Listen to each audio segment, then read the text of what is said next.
Hello, everyone. I am Neha and I work as Senior Program Manager at the Center for Responsible Business, shortly CRB. CRB is a think tank based in Delhi. Our endeavor is to work with multiple stakeholders and support businesses integrate responsible business practices in their core operations. This conversation is in the run up to our annual flagship program, which is the India and Sustainability Standards. This year, the conference is being held at the India International Center from 13th to 15th November. And the theme of the conference is Sustainability 2.0, enhancing, delivering opportunities, balancing trade offs, and navigating pitfalls. Usually, the conference attracts over 1,200 attendees, 200 speakers, and 60 partners across 26 sessions. So we're very proud of this flagship summit of ours. And in this conversation, I'm joined by our old friend and colleague Elaine. Elaine is the international lead at the Design for Freedom Foundation, a movement started by the US-based Race Farms Foundation. She has over 30 years experience in all aspects of sustainability, including environment, human rights, labor, and governance. She also has significant experience in the construction sector, including ESG reporting, investor relations, and supply chains. Elaine has been on the UN Global Compact Advisory Group since 2009 and a member of the International Labour Organization Child Labour Platform since 2016, where she co facilitated the India Working Group. A very warm welcome to you, Elaine. Thank you so much. I'm delighted to be here. Thank you. And maybe to kick off the conversation, Elaine, why don't you first tell us about the Grace Farms Foundation and the Design for Freedom and what the principles are and what is your vision for India? Thank you. So, Design for Freedom was created by Grace Farms Foundation, and it's a movement that is wholly focused on the built environment and global building materials supply chain. So, we've got three key principles. The first is to address social well-being and social equity. The second, to pursue ethical decarbonisation. And the third, to prioritise circularity. So we've currently got Design for Freedom groups and activities in the USA and also the UK. And we're really keen to establish a Design for Freedom India accelerator. So we know that Indian government has made strong commitments to enhancing infrastructure and mass housing, and that the country as a whole is making significant strides in sustainable construction. You're also home to thought leaders in sustainable architecture who are making significant contributions to the field, not only at home, but also overseas. So India was an absolutely natural choice for Design for Freedom in terms of looking for a home for an accelerator hub. And Centre for Responsible Business, who I have known since 2011, is the perfect strategic partner for us. Thank you for that, Elaine. And we're very excited to share with you all that the Design for Freedom and CRB is organizing a session at the India Sustainability Standards. This is on the 15th of November from 12 p.m. to 1:30 p.m. So it's a good slot before lunch. I hope a lot of you will join us. It's at the India Habitat Center.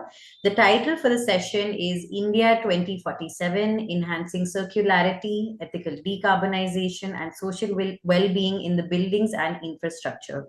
So Elaine, do you want to talk a little more about the session? Thank you. So the panel session, as you've said, focuses on India's 2040 vision that was launched by Prime Minister Modi. So to transform India into a modern and developed country by 2047. So the aim of this session is to explore very pragmatic, innovative, ethical, and sustainable and responsible ways to support India's construction and infrastructure sector, and to hear from the wide range of stakeholders that are involved in the built environment ecosystem. So we have an absolutely stellar panel lined up for you, which includes ex-government ministers, one with a specialist interest in the brick sector, senior government advisor on urban development, also specialists on mass housing and climate change. We've got architectural perspectives in there. Also a representative from UNICEF, who specialises in housing and disaster risk reduction, and importantly, perspectives from academia, from a planning and architectural perspective. So we'll be diving into the importance of circularity in construction and the benefits and barriers and how they can be overcome, looking to discuss ethical decarbonisation. So looking through the lens of just transition, so digging into social equity, into policy, into regulation, and into workforce reskilling. And we'll also be hearing perspectives on where the agency lies for accelerating change, and whether this lies with architects, with procurement professionals, with government, with investors, with insurers, with academia, with students. So having a discussion on what agency those different actors have in this space. Right. So we have very thoughtfully curated the panel, and the idea is really to bring different stakeholder perspective. And like you mentioned, the idea is also to look forward and rather look at how we can practically use these principles in India's building and infrastructure. So that's on the panel. And maybe to ask you some fun questions now, Elaine. This is the third time that you're attending our India and Sustainability Standards Summit. The first time that we're organizing a session. So what are you most looking forward to in the session? I am very excited about the panel session itself, of course, and hearing from those carefully curated experts on the panel. We've also a wider consultation with a group of stakeholders following the morning event. So I can't wait to hear their views as well, and that will help to inform the development of the Design for Freedom India Accelerator. And personally, I'm really keen to engage with students studying in architecture, civil engineering, planning, and on all matters related to the built environment. So overall, I'm pretty excited about everything in the round. Great, great. That's exciting to hear as well, and encouraging. And maybe the last question, something in fact that you keep mentioning, the idea of continuing the conversation in a very in an organic but also in a very meaningful way. So how do you envision that post the session? How can we continue the conversation with some of our stakeholders?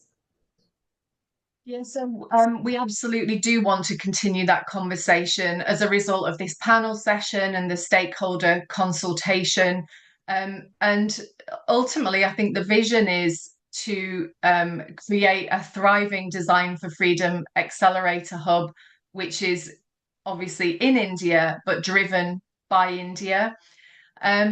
And I'm hoping that throughout the day we'll hear words of wisdom, we'll get insights. There'll be challenge, discussion, and excitement around what it is that we are hoping to do, and also looking at some very practical, pragmatic solutions that we can take forward as part of the Design for Freedom Accelerator Hub in India. So and that broad engagement with the full range of stakeholders, I think, is what is particularly exciting to me. Absolutely. Thank you so much, Elaine, for taking our time and doing this short recording with us. We really hope that a lot of audience joins us for this session. For those of you who can make it in person, once again, it's at 12 to 1:30 p.m. at the India Habitat Center. You can also attend virtually, and the link to join to register is attached to this video. And thank you so much for joining us.